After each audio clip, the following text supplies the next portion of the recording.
Avant de rencontrer JFE, j'étais comme femme de ménage, donc je travaillais. Quand je travaillais, quand on me paye, je pars payer à l'école. C'était ce que je faisais avant.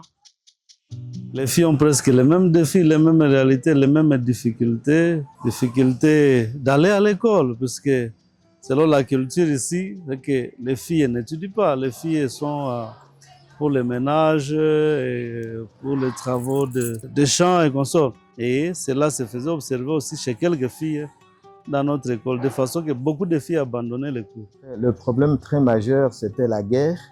Nous étions déjà vraiment déplacés des guerres. On n'avait pas tout moyen. La fille a été conséquente de cette guerre. Nous avons fait toute une année à la maison. Voilà que vraiment la JFE a intervenu beaucoup et la fille se retrouve aujourd'hui à l'école. J'aime ça, je suis heureuse vraiment parce que à cause du JFE, on ne me chasse plus à l'école, j'étudie dans une bonne condition. Mais depuis que Jeune Femme Émerge a pris l'option de nous aider en encadrant certaines filles, l'accompagnement dont ont bénéficié nos élèves a fait à ce qu'elles puissent se distinguer dans leur formation.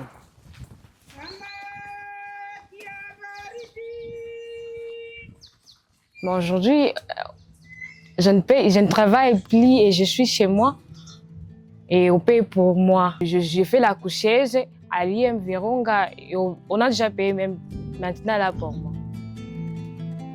Beaucoup de choses ont changé dans ma vie parce que je commence à appliquer les mentorats.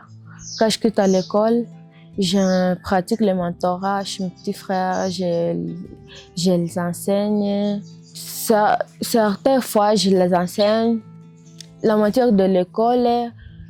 D'autres jours, je les enseigne comment vivre dans la société, comment pratiquer l'hygiène. Si je prends par exemple le cas d'Anouarite qui était chez nous ici, il y a des élèves qui avaient une mauvaise conduite au quartier. J'ai vu à un moment, ils les encadraient, ils disaient voilà, ça nous ne devons pas faire.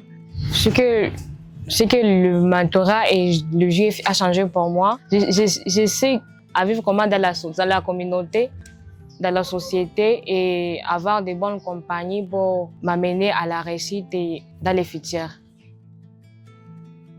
Ce que je peux suggérer, d'abord c'est d'encourager Jeune Femme Émerge, mais aussi je leur conseillerais d'étendre le nombre d'aides, de ne pas se limiter à un effectif un peu bas, donc de faire le lobbying pour aider beaucoup de jeunes filles.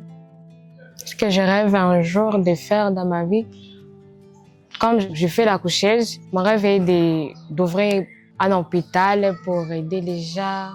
Mon rêve est qu'un jour je devienne une juge. Nous avons un grand espoir pour ma fille. Nous avons cet espoir que vraiment son avenir sera très bien si Dieu nous prête les mains fortes. Mon message pour d'autres filles est que les filles puissent bien se comporter et bien suivre leurs études. Le message que j'aimerais donner aux filles, aux d'autres filles comme moi, de ne jamais désespérer. Il faut avoir toujours la confiance dans la vie.